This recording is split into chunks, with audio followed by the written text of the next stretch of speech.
بیمار آدمی خود یہ دعا پڑھے تو کیا ہی بات ہے، اور اگر کوئی دوسرا آدمی اس کے لیے یہ دعا جا کے مانگے اس کے لیے بھی انشاءاللہ آخری جملہ رسول اللہ صلی اللہ علیہ وسلم کا آ رہا ہے۔ میں وہ پہلے بتا دیتا ہوں آپ کو کہ حضور نے فرمایا کہ جو بندہ یہ دعا مانگے گا اپنے لیے یا اپنے بھائی کے لیے فَيَبْرَأُ، پکی بات ہے اللہ اس کو اس بیماری سے نجات عطا فرمائیں گے، بشرطے کہ پہلے بھی کئی دفعہ بات ہو چکی ہے، اس کے اندر یقین کا ہونا ضروری ہے۔ جیسے پہلے میں نے آپ کو بتایا تھا، مسلم شریف کے اندر ایک واقعہ آتا ہے، حضور صلی اللہ علیہ وسلم مدینہ منورہ کے پاس ایک گاؤں تھا، وہاں سے گزرے تو ایک آدمی بیماری کی وجہ سے کمزور ہوتے ہوتے، راوی جو اس حدیث کو نقل کر رہے ہیں فرماتے ہیں اتنا کمزور ہو گیا تھا، محسوس ہوتا تھا جیسے مرغی کا چوزا ہوتا ہے، جسم کے بال ختم ہو گئے، چوزے کی طرح اس کا وجود بچا ہوا ہے۔ تو حضور نے فرمایا کہ کوئی دعا تو نہیں مانگتا رہا تو؟ اس نے کہا ہاں حضور میں دعا مانگتا تھا، یا اللہ جو کمیاں کوتاہیاں زندگی میں ہو جاتی ہیں، آخرت میں جو عذاب ملنا ہے آخرت میں نہ دینا، اس کے بدلے میں تو مجھے دنیا میں ہی سزا دے۔ حضور نے فرمایا اللہ کا بندہ، یہ دنیا میں تو اللہ کی سزا کہاں برداشت کر سکتا ہے؟ کس نے تجھے کہا ہے کہ یہ دعا مانگ؟ ربنا آتنا فی الدنیا حسنۃ وفی الآخرۃ حسنۃ وقنا عذاب النار، دنیا آخرت دونوں جہان کی بھلائی اللہ سے کیوں نہیں مانگتا تھا؟ یہ مانگنی تھی، اللہ سے دنیا کی بھی بھلائی مانگ، آخرت کی بھی بھلائی مانگ۔ حضور صلی اللہ علیہ وسلم نے پھر یہی دعا ربنا حب لنا من ازواج ربنا آتنا فی الدنیا حسنۃ وفی الآخرۃ حسنۃ وقنا عذاب النار اس آدمی کے لیے مانگی۔ راوی جو حدیث کو بیان کرتے ہیں کہ حضور جو ہی دعا سے فارغ ہوئے اللہ نے اس کو صحت عطا فرما دی۔ تو اس لیے اللہ سے ہمیشہ عافیت مانگنی چاہیے۔ یہ تو کوئی طریقہ نہیں ہے کہ بندہ کہے کہ یا اللہ جو آخرت کی سزا ہے تو مجھے دنیا میں دے، یہ دعا مانگنا غلط ہے۔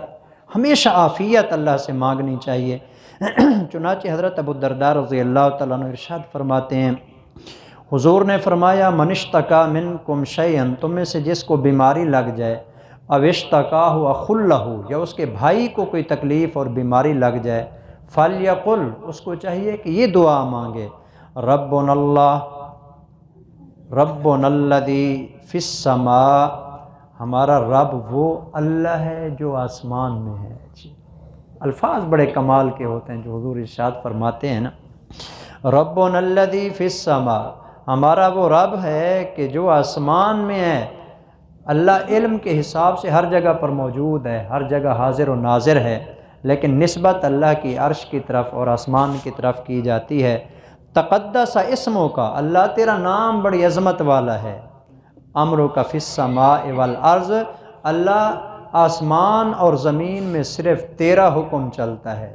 یہ دعا ہے یہاں سے دعا میں شروع کر رہا ہوں، یہ دعا ہے ربنا الذی فی السماء تقدس اسمک امرک فی السماء والارض کما رحمتک فی السماء، اے اللہ جیسے تیری آسمان پر رحمت برستی ہے فجعل رحمتک فی الارض، وہی اپنی رحمت زمین اور زمین والوں پہ بھی فرما دے۔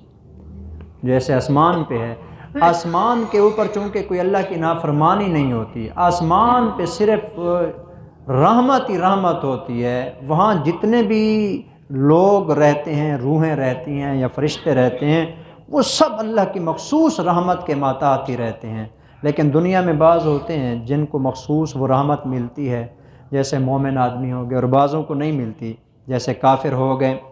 ایک عمومی اللہ کی رحمت ہے، کھانا دینا، روٹی دینا، صحت دینا، آنکھیں دینا، دل دماغ دینا، جسم دینا، ہوا دینا، فضا دینا، سورج چاند، رات دن، نیند، کھانا پینا، بیوی بچے، یہ بے شمار جو نعمتیں ہیں یہ اللہ سب کو دیتا ہے جو کافر اور مسلمان ہیں۔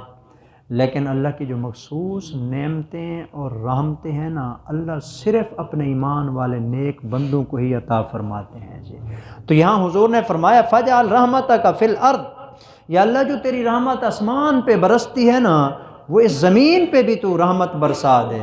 اغفر لنا حوبانا، حوبانا، حوبانا، اے اللہ تو ہماری تمام قسم کی غلطیوں اور کوتاہیوں کو معاف کر دے۔ حوب کے بہت سارے معنی ہیں۔ حوب کا ایک معنی ہے غم، اللہ تو ہمارے غم کو مٹا دے۔ ایک اس کا معنی ہوتا ہے وحشت، یا اللہ یہ جو وحشت ہے، تنگ دلی ہے، پریشانی ہے، وحشت ہے، تنہائی ہے جو ڈستی ہے، اس کو ختم فرما دے۔ ایک اس کا معنی ہوتا ہے جہد، یعنی محنت اور مشقت، اور ایک اس کا معنی ہوتا ہے درد، جی الوجع، درد، اور پانچواں اس کا معنی ہوتا ہے الہلاک و ہلاکت، چھٹا اس کا معنی ہوتا ہے البلاء، مصیبتیں جو انسان کے اوپر آتی ہیں۔ یہ جتنے بھی معنی ہیں نا سارے مراد ہو سکتے ہیں اسی ایک جملے میں اغفر لنا حوبنا۔ یہ 6 جو بیماریاں ہیں اسی ایک جملے کے اندر حضور نے ان سب سے اللہ سے جو ہے نا دعا مانگی کہ اللہ ان تمام بیماریوں سے نجات عطا فرما جی، ایک ہی جملے کے اندر۔ وخطایانا، اے اللہ ہماری گناہوں کو معاف فرما دے۔ انت رب الطیبین، اے اللہ تو پاکیزہ لوگوں کا رب ہے۔ انزل رحمتاً من رحمتِ کا، اللہ اپنی رحمت میں سے رحمت نازل فرما۔ وشفاءً من شفائے کا، اللہ اپنی شفاؤں میں سے اس بیمار آدمی پر، علی ھذا الوجع، اس بیمار آدمی کی اس بیماری پر، یہ جملہ ہے جی، اس کی طرف اشارہ کر کے، اس بیمار آدمی کی اس بیماری پر اللہ تو اپنی رحمت بھی نازل فرما، یا اللہ اپنی شفا بھی نازل فرما۔ حضور نے فرمایا کہ یقین سے جو بندہ اپنے بھائی کے لیے یہ دعا مانگے گا فیبرأ، اللہ اس کے بھائی کو شفا عطا فرمائے گا جی۔ تو یہ دعا ہے جی جو حضور نے سکھائی ہے۔ ایک دفعہ دوبارہ آخر میں دعا ذکر کر دیتا ہوں تاکہ ساتھی جو ہے اس کو ایک دفعہ دیکھ لیں، سمجھ لیں، تاکہ جو ہے نا بعد میں پڑھیں اس کو۔ ربنا الذی فی السماء تقدس اسمک امرک فی السماء والارض کما رحمتک فی السماء فاجعل رحمتک فی الارض اغفر لنا حوبنا وخطایانا انت رب الطیبین انزل رحمتا من رحمتک وشفاء من شفائک علی ھذا الوجع۔ اللہ ہم سب کو یہ سیکھنے کی اور پھر عمل کرنے کی توفیق عطا فرمائے۔ وما علینا الا البلاغ المبین۔ الحمدللہ رب العالمین۔